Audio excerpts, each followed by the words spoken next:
మొన్నటిదాకా దేశమంతా ఐపీఎల్ జ్వరం అందుకుంటే ఇప్పుడు దునియా అంతటా T20 జ్వరం అందుకుంది. ఇవాళ ఏ దేశాలు ఆడుతున్నాయి అంట్లా పలానా ఆటగాడు ఇన్ని సిక్స్లు కొడతాడని, ఏ పలానైన బాల్ను గిర్రిన తిప్పి 5-6 వికెట్లు పడగొడతాడని షరతులు కాస్తుంటారు. ఇప్పటికైతే T20 వరల్డ్ కప్ లా సూపర్ 8కు పోయింది ఇండియా. ఇక అటెన్క ఏమైతుందో అప్పటికి చూద్దాం గానీ ఇప్పుడైతే గీ ముచ్చట చూడుర్రి. క్రికెట్ ఐపీఎల్ T20 ముచ్చట్లు చెప్పి ఎద్దుకు నీళ్లు పెడుతున్న రైతును చూపిస్తున్నారేందని పరిశాన్ కాకుర్రి. మీరు చూస్తున్నది క్రికెటర్నే, గల్లీ లెవెల్ కాదు, లో ఇంటర్నేషనల్ లెవెల్. మరి మేమెప్పుడు చూడలే అంటురా? ఇండియా టీంలా మనోడు ఆడలే, కానీ దివ్యాంగుల టీం తరపున ఆడి దుమ్ము లేపిండు. అన్నకు మాటలు రావు, షవులినవడే.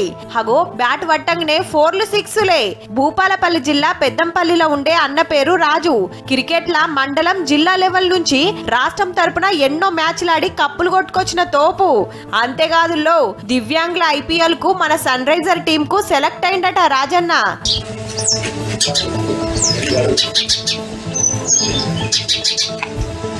అన్న ఏమంటుండంటే ఇంకా చెమట తీసి పెద్ద లెవెల్ కు పోతా తప్పకుండా అంటున్నాడు. చిన్నప్పటికెళ్ళి క్రికెట్ అంటే శానా కాయిషట అన్నకు.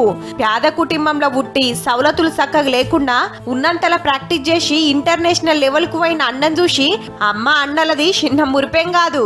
ఏది లేకున్నా కానీ ఆ ఆటనే నమ్ముకొని మాటలు రాకున్నా కానీ ఆయన ఆట మీద ఇంట్రెస్ట్ పెట్టి ఇప్పుడు అంతర్జాతీయ స్థాయికి ఎదిగిండు.